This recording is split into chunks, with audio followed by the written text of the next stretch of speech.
दर्शकों देखिए, राष्ट्रपति चुनाव होने जा रहा है और आज डेट है 13 जुलाई। राष्ट्रपति चुनाव में कई लोगों के कमेंट आए थे कि पंडित जी इस बार दो लोग हैं, कौन जीतेगा। तो नो डाउट दर्शकों, आपको भी पता ही होगा कि द्रौपदी मुर्मू जी ये भारत की राष्ट्रपति बनेंगी। कैसे बनेंगी, इनकी कुंडली का विश्लेषण मैं डालूंगा, क्योंकि 10वें भाव में सूर्य बुध का बुधादित्य योग बन रहा है और 11वें लॉर्ड आय भाव की, इनकम भाव की महादशा इनकी चंद्रमा की चल रही है। तो इस कारण ये प्रेसिडेंट बनेंगी, इस कारण ये राष्ट्रपति बनेंगी। यशवंत सिन्हा जी की कुंडली इनके आगे काफ़ी ज़्यादा धूमिल है, बहुत अच्छी नहीं है, मतलब टक्कर नहीं दे पाएंगे।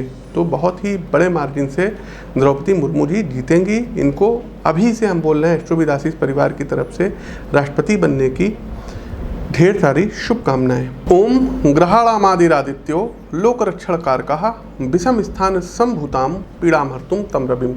नमस्कार साथियों, ज्योतिष के इस मंच पर मैं पंडित आशीष वत्स आप सभी प्रबुद्ध दर्शकों के समक्ष उपस्थित हूँ सूर्य गोचर के इस विशेष कार्यक्रम में।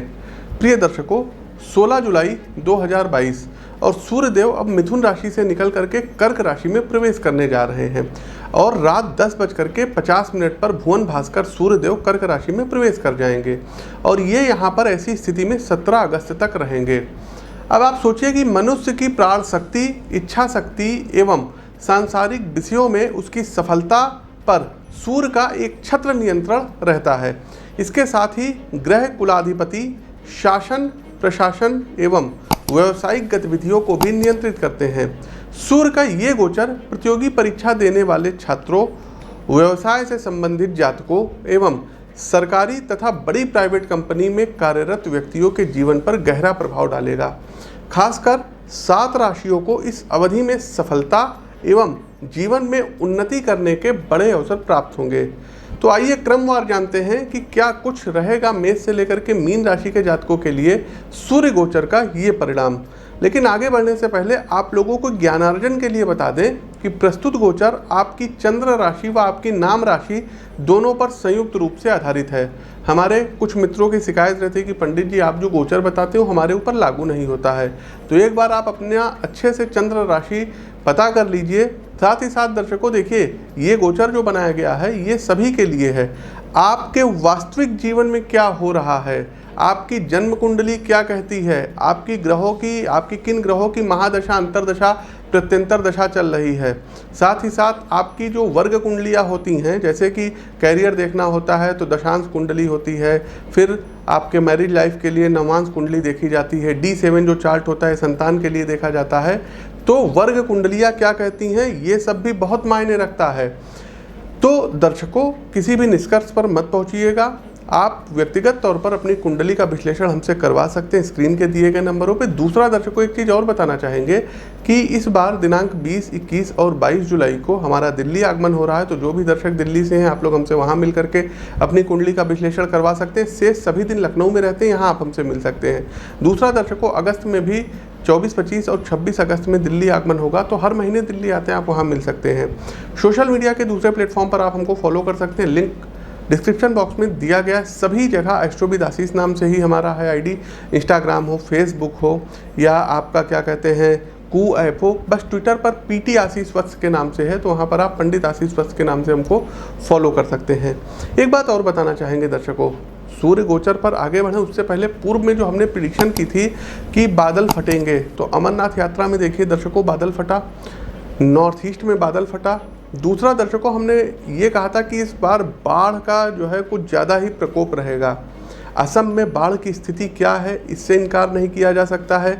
गुजरात में क्या चल रहा है, इससे भी इनकार नहीं किया जा सकता। आप उस वीडियो का अंश देखिए, उस वीडियो का जो पूरा लिंक है वो डिस्क्रिप्शन बॉक्स में, आप वहां जाकर भी चेक कर सकते हैं। यदि भारत को लेकर के प्राकृतिक परिस्थितियों की बात करें तो जून से अगस्त के महीने में बाढ़ और जंगलों में आग लगने की परिस्थितियां बनेंगी। खासकर गंगा बिहार बेल्ट के राज्य इससे ज़्यादा प्रभावित होंगे। गंगा बिहार बेल्ट क्या हो गया, जहाँ जहाँ गंगा नदी जो है जिस स्टेट से टच करती है, जैसे कि उत्तर प्रदेश हो गया, बिहार आपका हो गया, आपका उत्तराखंड हो गया, आगे आपका देखिए झारखंड भी हो गया, पश्चिम बंगाल हो गया। तो इन जो है जगहों पर लोग ज़्यादा प्रभावित होंगे। इस बार बाढ़ से मध्य प्रदेश में कोई बहुत बड़ी जो है तबाही आ सकती है, तो मध्य प्रदेश के लोग आप लोग बहुत ही ज़्यादा सावधान रहिएगा। दूसरा दर्शकों, हमने बताया था कि किसी पॉलिटिकल लीडर की हत्या होगी। दर्शकों, हत्या शब्द हमने, और बड़े पॉलिटिकल लीडर की हत्या होगी। अभी आप देखेंगे, क्योंकि दर्शकों ये सब प्रेडिक्शन अगर गलत हो जाती है तो हमारे मन को बड़ा सुकून रहता है, लेकिन दर्शकों हुई है वही जो राम रचि रखा, जो राम ने रचा है वो हो करके रहेगा। तो जापान के प्रधानमंत्री स्वर्गीय शिंजो अबे जी की जो है हत्या हुई थी, भगवान उनकी आत्मा को शांति दे, जिस लोक में है उनको परमलोक जो है प्रदान करे, जो है श्री हरि विष्णु।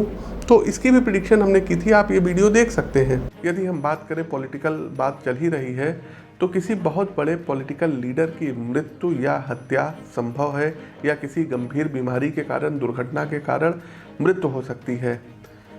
ए नाम अक्षर, एस नाम अक्षर, एम नाम अक्षर और एल अक्षर के व्यक्ति खासा प्रभाव में रहेंगे, आप लोग थोड़ा सा सावधान रहिएगा। तो दर्शकों, इन भविष्यवाणियों के बाद अब हम आगे चलते हैं, अपने टॉपिक पर आते हैं, आगे बढ़ते हैं। जेमिनी मिथुन राशि। तो मिथुन राशि के प्रिय मित्रों, सबसे पहले आपके परिवार व उनके प्रति आपके बिहेवियर के विषय में बात करते हैं। देखिए साथियों, अक्सर ऐसा होता है कि आप या हम किसी विषय को सिर्फ अपने दृष्टिकोण से समझना चाहते हैं। हमारे ईगो के कारण हम सभी सिर्फ उस परसेप्शन को मान्यता देते हैं जो हमारी सुविधा के अनुसार हमारी बुद्धि हमें समझाती है, लेकिन कई बार वास्तविकता हमारे विचार से कहीं आगे होती है।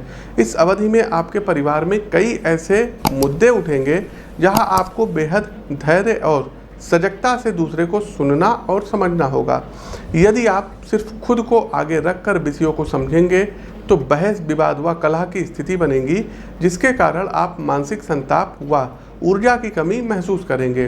प्रोफेशनल लाइफ में चीज़ें आपके पक्ष में हैं, खासकर सरकारी योजनाओं से जुड़े सज्जन तो विशेष फायदे में।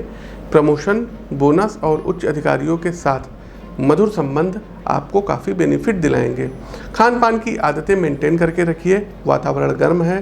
दूसरा, सूर्य का गोचर है, इसलिए हल्की और ठंडी चीज़ों का सेवन करिए। कोशिश कीजिएगा कि तरबूज का, खीरे का सेवन अधिक से अधिक करिएगा तो ज़्यादा अच्छा रहेगा। होम कुक्ड फूड को आपको वरीयता देनी रहेगी। अब कार्यक्रम के अंतिम पड़ाव पर आ चुके हैं, उपाय। देखिए, उपाय के लिए फिर हम कहेंगे आप अपनी जन्म कुंडली का विश्लेषण करवा करके यदि आप अपने उपायों को ड्राफ्ट करवाते हैं तो बेटर रहेगा, लेकिन फिर भी कुछ उपाय हैं जिनको आप कर सकते हैं दैनिक जीवन में। सबसे पहले दर्शकों, कलावा बांधिए हाथ पर। दूसरा एक काम, लाल चंदन का तिलक मस्तक पर लगाइए। तीसरा एक काम ये करना रहेगा, प्रतिदिन भगवान भुवन भास्कर को अर्घ देना रहेगा जल से। जो रेनबो बनता है उससे आपका शरीर हील होता है। और आदित्य हृदय स्तोत्र का प्रतिदिन 1 बार पाठ करिएगा और रविवार के दिन 3 बार पाठ करिएगा। रविवार के दिन दर्शकों, सूर्यदेव के समक्ष बैठ करके यदि आपका यज्ञोपवीत हो गया है तो 27 टाइम्स गायत्री मंत्र का आपको जाप करना रहेगा। याज्ञवल्लभ मुनिकृत सूर्य कवच का पाठ करिए। यदि आपकी सिंह राशि है या आपकी जन्म कुंडली में सूर्यदेव मेष राशि में बैठे हुए हैं, उच्च के हैं, तो एक माणिक्य भी आप धारण कर सकते हैं। तो प्रिय दर्शकों, ये तो था हमारा कुछ उपाय। हमारा ये कार्यक्रम कैसा लगा, एक बार कमेंट बॉक्स के माध्यम से हमें अवगत अवश्य कराइए। नए हैं तो चैनल को सब्सक्राइब करिए, बेल आइकन दबाइए। अपनी वाणी को विराम देते हुए ज्योतिष के इस मंच से मैं पंडित आशीष वत्स आप सभी प्रबुद्ध दर्शकों से विदा लेता हूँ। नमस्कार, राम राम।